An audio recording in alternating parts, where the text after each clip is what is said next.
As I was reflecting upon the beginning of Holy Week here and Palm Sunday, the image that drew my attention was the donkey.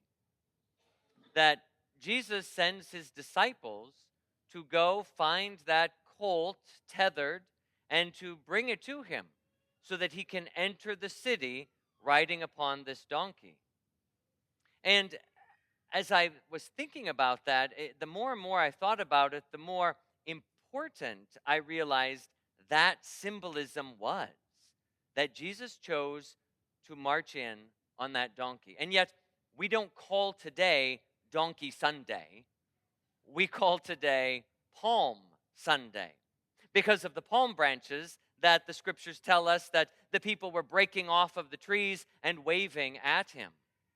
But the palm branch is a sign, or certainly then was a sign of victory, particularly military victory.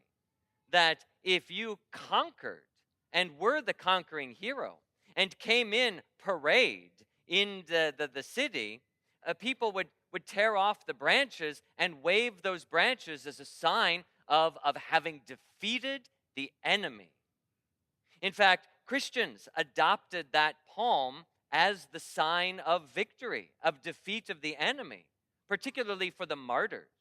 So when you see a statue or an image of a martyr, many times you'll see them cradling a palm branch in their arm, the palm of victory, that they defeated the evil one. They did not succumb to temptation and would rather die than give in to sin. They were victorious. The battle was won. So the people see Jesus coming into Jerusalem, and they are waving these palm branches at him as if he were the conquering hero.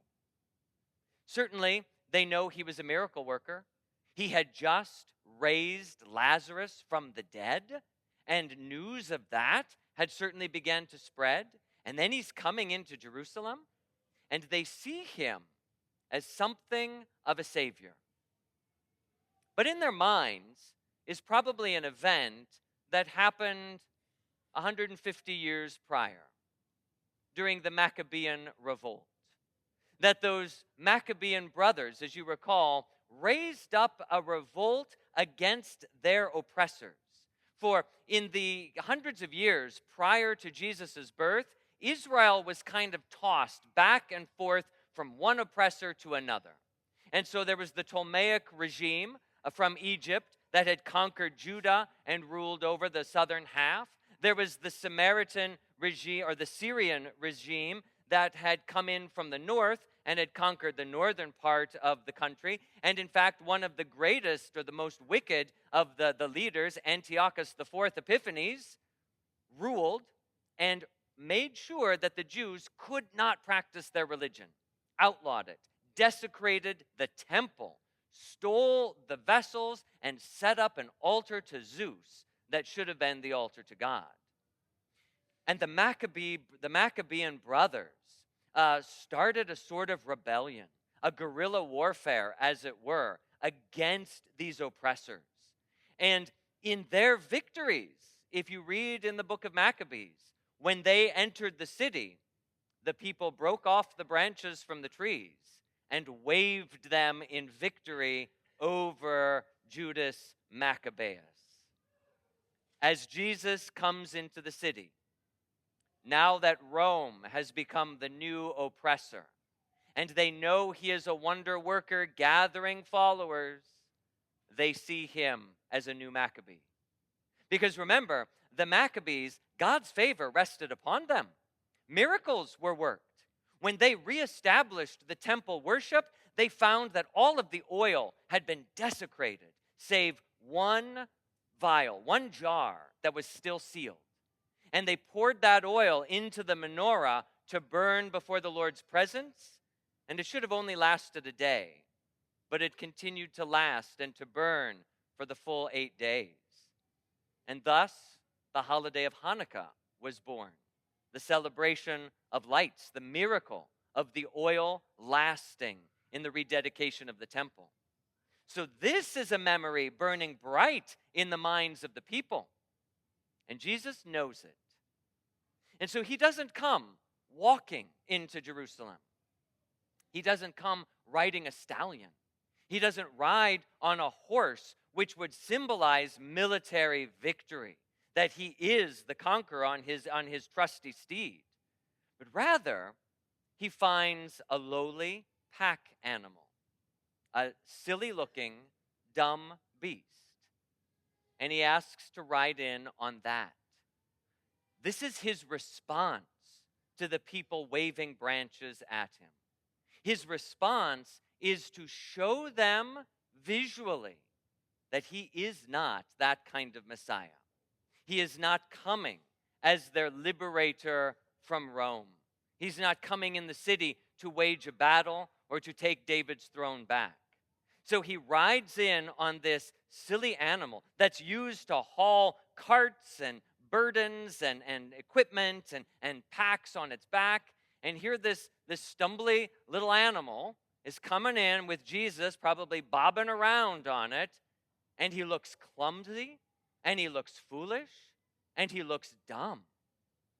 Because that's what Jesus wants to look like. He wants to show the people the opposite of what they expect from him. And he will continue to look foolish before them.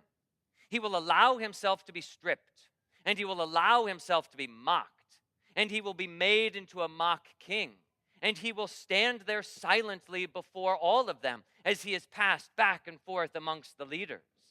And he will carry a cross, and he will be naked upon it, and he will die and be buried. He will be everything that these people do not want him to be. They want him to be this political Messiah.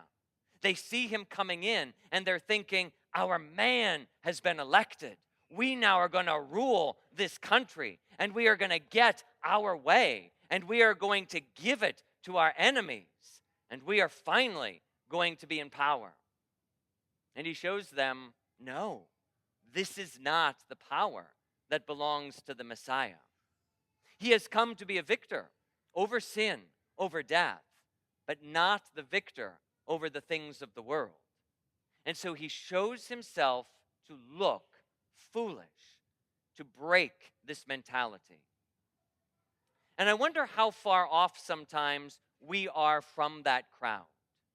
Because I think many times, even today, we imagine a Jesus that is comfortable to us. We imagine a Jesus who does the things that we would expect him to do. That surely the Lord is also perturbed with the people I'm perturbed by. The Lord doesn't like the people I don't like.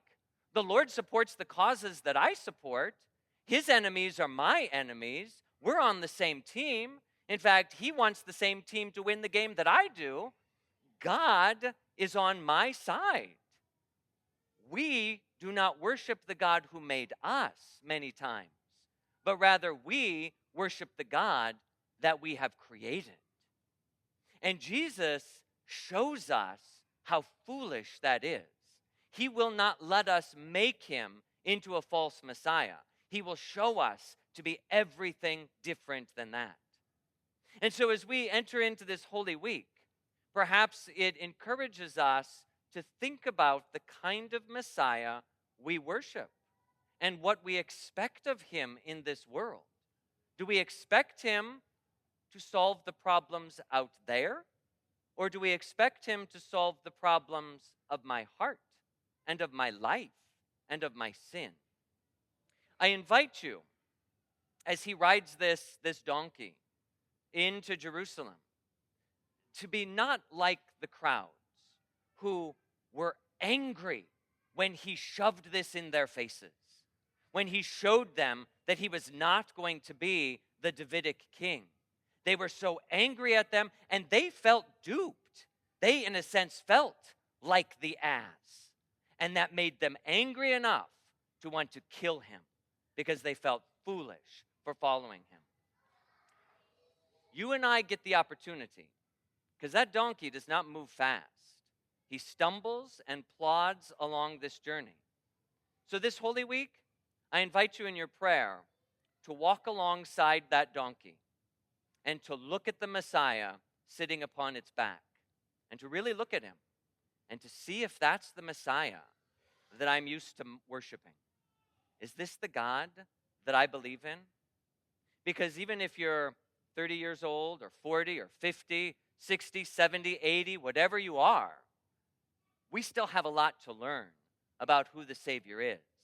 Because the temptation is to make him into the Savior we want, not the Savior he is. This Holy Week needs to challenge us and break our image of God so that we see him as he truly is. And when we do that, our hearts can open up then, and we can be saved. And then the palm of victory makes sense. Because what has died, what we have been victor over, is not some worldly problem, but rather the sin that keeps us from seeing God as he really and truly is.